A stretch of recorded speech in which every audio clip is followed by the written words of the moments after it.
Welcome back YouTube. Today I'm gonna show you how to change spark plugs on Volkswagen CC 2010. I'm gonna show you how to do one and it's the same for the rest.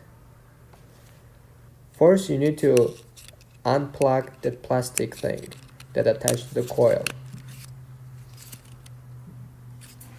And you have to do the same thing for the rest.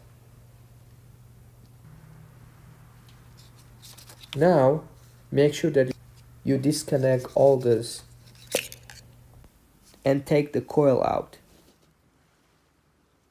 Try to do the same process for the rest in order.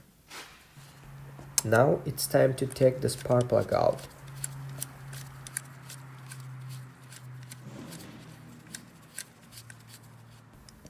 This spark plug looks bad. I checked the gap and the gap is 0.028 instead of 0.032. It is recommended to use anti-seize lubricant, so next time when you're trying to change your spark plugs, it will be easier to get it.